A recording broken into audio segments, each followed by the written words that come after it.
Right, so hello and welcome back to another Reddit video. Today we're looking at more of the top posts of the week from r/EntitledParents. Dear entitled fathers, I'm not paid to be a babysitter, I'm paid to make coffee.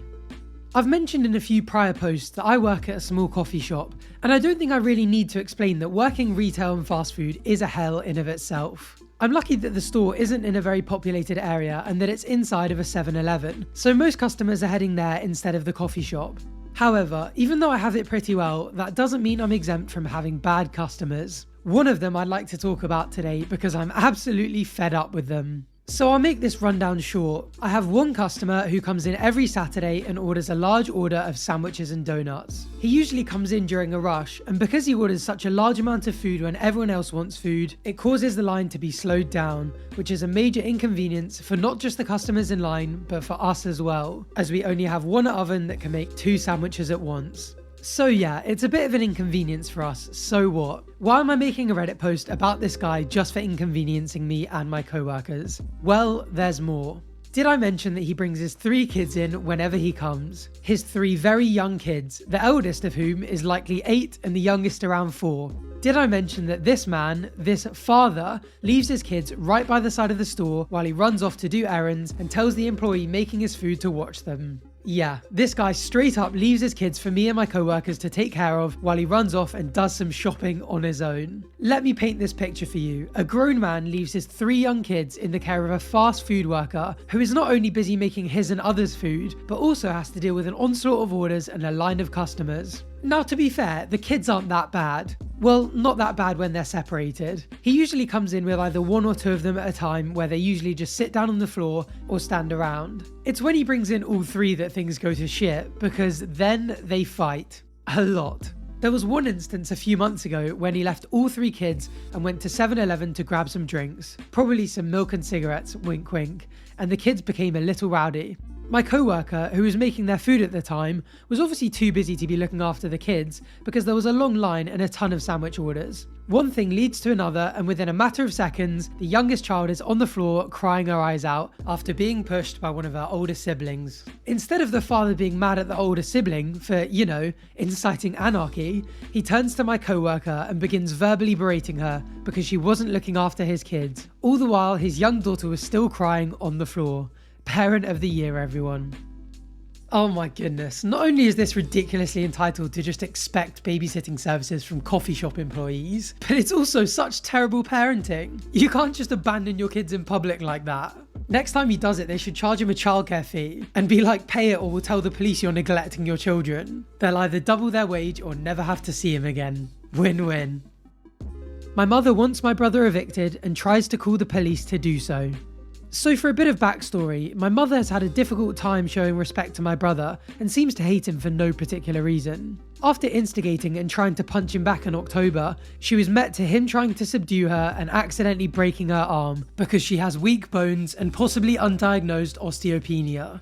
So on to the main story. Since my mum has had a hard time working with her new iPhone 11, she needed help getting the keypad to dial 911, so she called me to her room from mine. She wanted to call the police because she didn't want to have my brother hurt her again because he's in football and actively worked out. So he's stronger than her by far, and I am as well, since she has trouble even lifting more than 5 pounds with both arms before one was broken. She called the police earlier today because she didn't want him to return home, but they didn't offer any help because there's no law stating that you can restrict a minor from entering their place of residence. He and I are 16 and 17 on Friday, so we're still minors. She called the police so no conflict would arise in the house again, but right after my brother got home from being with his friends, she instigated him once again, wanting to kick him out of the house, yelling at him for no rational reason. Not the smartest thing to do when it just snowed outside today here in Michigan, and we'll have more snow later this week. During the conversation with the operator, she easily sounded drunk, and actually was drunk, as I saw a bottle of open vodka on her dresser, saying the most generic desperate mother stuff, saying she's a single mother and all of that. You know, I think it's easy to laugh at a lot of the customer service stories because they kind of have one painful encounter and then it's all over. But it always makes me a little sad when it's a family like it is here, because there's not really any getting away from any of the problems. Like, these kids are both going to be 18 in the next 2 years and they could genuinely be left without a home. Plus, I know she's in the wrong, but who knows what the mother's going through. Entitled mother ignores my eyesight problems. So backstory, I was in 4th grade and I used to play a lot of football and was very active in school. I also used to fall a lot, but it wasn't serious or anything. My father has a job where he has to go out of town for 3 months in a row or more sometimes. Anyway, so one day I realised that in my left eye there was a blurry grey spot in the middle. When I went home, I thought that before I told my mum about this, I'd rather play a bit of PlayStation, although I know it wasn't right of me to do so. So after I played, I told my mum about it. She said to me, just stop acting and study. I tried convincing her, but she wouldn't change her answer. This went on for a week and the spot was getting bigger and blacker. I learned how to use my other eye for all of my activity. After about 1 month, I literally couldn't see anything at all from my left eye. I had given up hope on convincing her. Then, after another month, my dad came back home. I told him what happened and he said the same thing. I completely lost all hope now.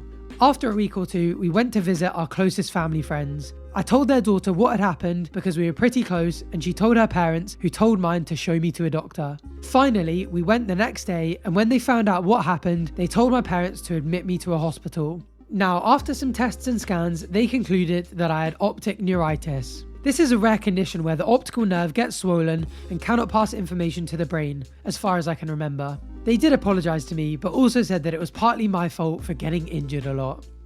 God, these aren't even entitled parent stories, they're neglectful parent stories. This kid should consider himself lucky that he's still got his eyesight.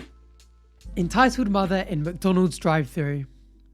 After I graduated college ages ago, my best friend's family owned a bunch of McDonald's restaurants and they had to fire all of their general managers. Since they trusted me, they asked me to be one of them. So anyway, I'm at my busiest store and it's Tuesday at noon. There was an intercom that would quietly play the drive-thru interactions in the back and I started hearing screaming over it. An entitled mother is freaking out. So I look at the order screen and she ordered 122 cheeseburgers in the drive-thru. Didn't call ahead, didn't plan, just showed up during the lunch rush on a Tuesday and decided to order the equivalent of 50 cars worth of food all at once. Of course, she demands to speak to a manager. FML. So I come to the window and thank her for making her order and tell her that she has 2 options. She could either wait in the parking lot or she could leave her number and we call her when it's ready. Mind you, this particular store is non-stop drive-thru and lobby from 11 till 2. The entitled mother screams at me, I thought this was supposed to be fast food. I tell her it is for one person, not an army with no notice. The entitled mother is even more irate. This birthday party starts in under half an hour and I have to have this food there. She said she wanted to speak to my manager. I told her I was as high up as she was going to get, so she could pick either option I gave her before. At this point, she has 2 hands on the wheel at 10 and 2, just yelling nonsense. I don't really care about this job and only did it as a favour while I looked for a job I actually wanted. I just cancelled her order, handed her the cash it cost, and told her to get the hell out of my drive-thru. The extreme look on her face of being victimised will be in my memory forever. She looked like a mortar round was coming for her forehead. I looked her right in the eye and softly said, "You're blocking traffic," and closed the window. 122 burgers, that is just silly. I wish the original poster had got the CCTV footage and uploaded a photo of her face. Would have been priceless. Racist entitled mother starts a fight for 50p ice cream. So this was on New Year's Day, and much to my dismay, I had to work a whopping 8-hour shift selling 50p hot dogs and ice cream, or 64 cents for you US people. The point is, thankfully, the store was closing at 8 PM instead of the usual 10 PM for the sake of it being New York. At 8 PM, I rushed to cut off the queue of people, which was met by the usual "please, I just want one thing," or "surely you can let one more in." However, on this fateful night, an entitled mother appears out of nowhere and asks me whether her daughter can have an ice cream. Mind you, there's no sight of a child with her. At this point, the ice cream machines are already being turned off and I had already rejected quite a few people who had used the same excuse, and so it wouldn't be fair to the other people if I let her in and not them. So I politely explained to her that the queue was closed a while ago and that I couldn't let any more in. She exploded. "It's New Year's Day and you won't let my daughter have an ice cream." I continued to politely explain to her the same thing. "This is ridiculous. You are so selfish. It's only one ice cream. You won't get fired for it. What's the big deal?" She keeps screaming at my face. Once again, I explained to her the simple fact of how opening and closing hours work. She yells more obscenities at me and walks up to the family who are the last people in the queue. Essentially, she paid them cash in exchange for them ordering for her. And whilst doing so, she insults me loudly in front of me whilst giving me snide looks and glares. For context for this next bit, I'm Asian. The last straw was when she pulled her eyes back, doing that Yeah, that Asian mocking thing. All the while insulting me right in front of me. How I ruined her day and how I'm an asshole. I'm fuming at this point, but because rent is a priority, I go back behind the counter where my manager is serving the last customers. When the last customers are served, the entitled mother runs up to the counter to badmouth me to my manager, complaining that I was being rude, didn't have any manners, providing bad customer service, blah blah blah. My boyfriend, fortunately, was working with me on the same day and was serving at the counter alongside my manager. As the entitled mother is ranting about me, he tells her maybe she should be the one to learn a thing or two about manners. And hence the shit show begins as she yells at both of us, cursing and flipping us off. My manager kindly asks her to get out. Unfortunately, she did get her ice cream. And unfortunately, I encountered many more entitled mothers and entitled parent scenarios like that. And unfortunately, racist encounters are frequent and usual for me. But oh well, systemic racism just adds more broth for entitled parent stories. It's so sad that she gets so much racist abuse that she's actually become desensitized to it. Over a 50p ice cream as well. What is wrong with people? Entitled mother goes full-on 5-year-old in front of everyone. So I work for a large US airline and it was a couple of weeks before Christmas, so it's crazy with thousands of people in the terminal. I'm working the gate for a flight to LAX and everyone is boarded with the exception of an unaccompanied minor. When they come, the parents have to accompany the child at all times until we take them onto the aircraft. They're supposed to board first so we can get the child settled in and explain what's going to happen. Now I know for a fact that the parents checked in over 2 hours before the flight departed, so tons of time. Well, I see that they aren't here, so I make a terminal page and go out of my way and even call the number listed. Nothing. Okay, close the flight so it can go to its destination. While the flight is getting ready to leave, I'm doing my paperwork and a woman walks up and says we're here. Keep in mind that there's only one adult woman. I tell her that the flight is closed and is now leaving. No it's not, said the entitled mother. She's not on it yet. I'm sorry, I replied, but it's too late. We can rebook it for tomorrow. No, it's not supposed to leave until 7:35. Yes, I replied, it's 7:37 and the gate closes 10 minutes early.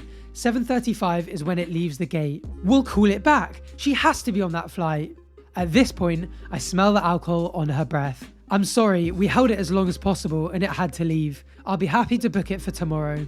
I can now see that sheer anger is flowing down her face. She turns around, takes 5 steps to the hallway in front of everyone, drops to her knees and screams at the top of her lungs, holding her hands in the air.